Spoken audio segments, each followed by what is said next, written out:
Hello, my name is Dante Renee, and welcome to the 10 Room Bizarro YouTube page, where I talk about films that I believe need to be talked about more.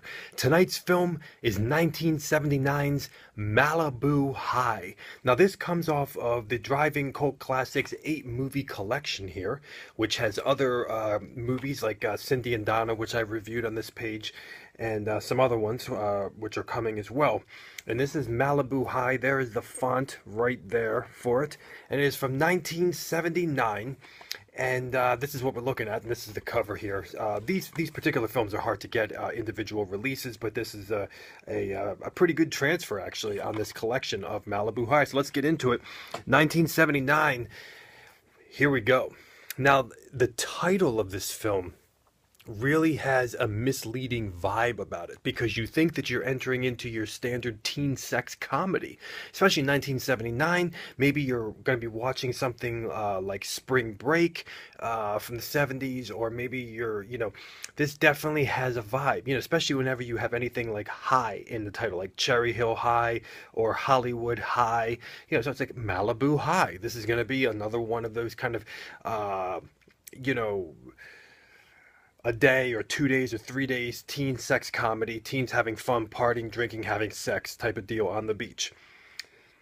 This particular film couldn't be further from those assumptions in the title.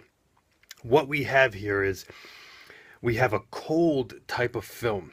Even though it's in Malibu, I'm saying cold in tone in a lot of regards, and even in the sets, in the interiors, because all of the interiors in this film were sets, which is a very unique aspect for a film like this, because typically you find friends' homes in the local neighborhood, even the director's home himself, or anybody's homes.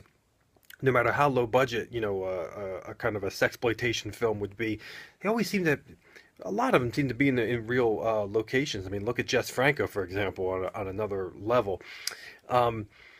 And you have the story of a girl who has a kind of a troubled family life, lives with her mother. Her dad is not there anymore. You find out some backstories about her dad and how it relates to her.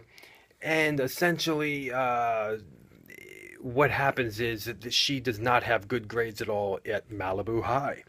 And her future is in danger, and so she basically figures out a way to get good grades and to secure a future for herself, and herein lies this movie, Malibu High.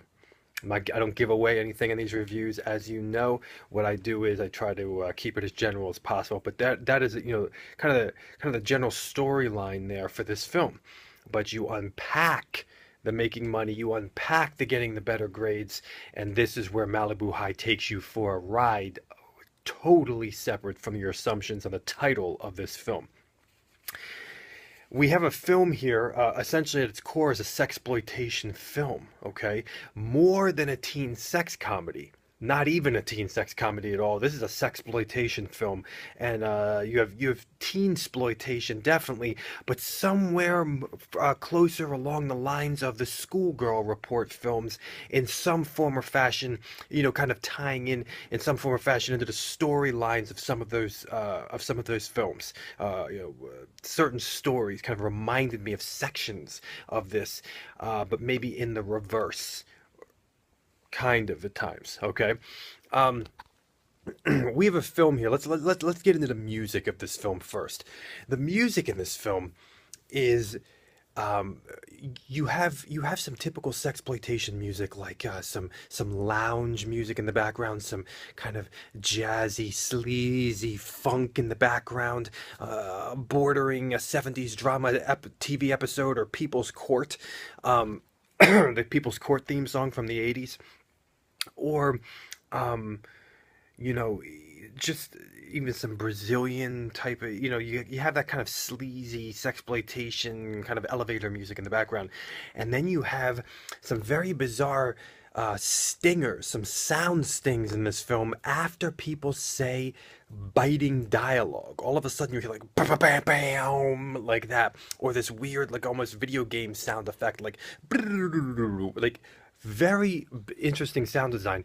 And then you have a couple songs in the film that are really in your face. Apart from the sleazy songs, from the sex songs, here's some songs that are really in your face in this film, that have the the conga drums. It sounds like it could be in a blaxploitation film or like a exploitation film, definitely. So this music is really focused in this film on, I would say, pure exploitation type music and sexploitation as well. You have music in here that would be, at home in an exploitation film with, huge action sequences and things like that. That's what it sounds like, okay? When we get into, and there's music throughout this whole film. I mean, it's really everywhere in a lot of regards. Now, when we get into the actual dialogue of this film, the dialogue of this film is very, it's exploitation gold. I mean, people who like, those crazy lines in, the drive-in films, the 42nd Street films, the blaxploitation films, those types of films. You're gonna love the dialogue in this film, but it's very abrasively dark. The dialogue in this film is very abrasively dark, and it's filled with fucks and shits and just just in the way that it's being done, the way that it's being said, the things that are being said, very abrasive, very kind of dark tinged, politically incorrect type of dialogue here. And this film in general it would not be a film that would be made today because of political correctness and gender issues and things like that. Okay, you can put that out there right off the bat. Um, Now, this film has a lot of different elements to it. Okay, we have we definitely have violence in this film. We have some action sequences in the film. We have teenage love interests and teenage jealousy. So we have some teenage, some teen exploitation stuff going on in the film as well. And mixing in with all that is a deep core of sexploitation. Okay, involving even much older men with much younger girls. Okay, the lead in the film. I mean, she's really holding this film, and she has a very unique look about her. Not maybe typically the look that you would think of in for a film like this, but as the film goes on, you see kind of a sexual attraction with her, and predominantly in a scene where she's in a room with a principal. I really felt the principal with heart problems, that you really kind of saw the sexual attraction with her in this particular film. And now, and she carries this film in many ways. Now the sex in this film is really regulated to topless stuff. So topless with underwear. Um, and but there are some sex scenes, but two sex scenes in particular. I mean, it have some nipple sucking, filmed, and just have a sleazier vibe to them. So there are a couple sex scenes in this film that really have a more erotic, sleazier vibe to them. Now, what makes things interesting is the much older men aspect with our lead, and that brings in some different fetishes and things like that. Or just a kind of could be disturbing to some people, things like that. Now, this film has very, very dark edges, and you can kind of tell that this is not going to be Malibu high just from the first 15 minutes of the film. You can kind of tell that something's going on here, and there is some pretty, like I said, very abrasive language, very kind of disturbing relationships in this film.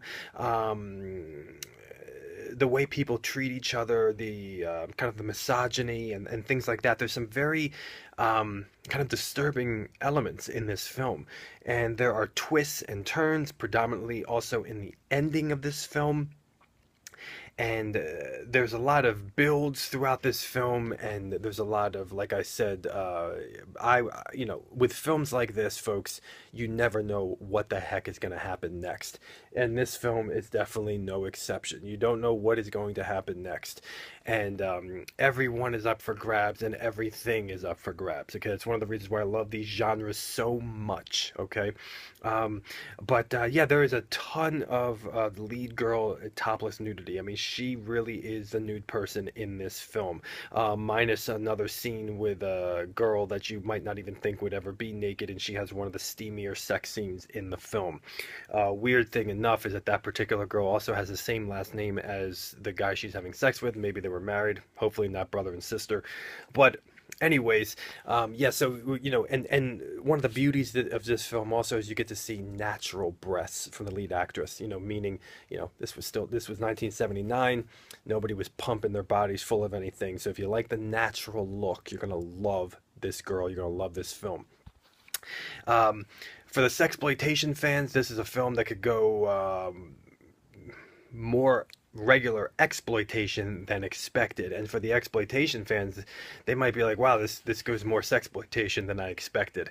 So Malibu High is really a wild, dark, action oriented, twist turned exploitation sexy film. Okay, it's that kind of thing, but the sex, the sex has it has crap with it, if you understand what I'm saying. Okay, there's the sex is not just regular sex in this film, folks. The sex has drama with it, crap baggage with it that could disturb you or bring a darkness to the film. This is Malibu High. Wow, holy crap. 1979's Malibu High, not what you're expecting from the title. There it is, folks. Thank you so much for watching the 10 Room Bizarre YouTube page, where I talk about films that I believe need to be talked about more. Check out all my other reviews on this YouTube page. Tons and tons of stuff. And please feel free to check out my own personal films at youtube.com/poopy diarrhea. Thank you and good night.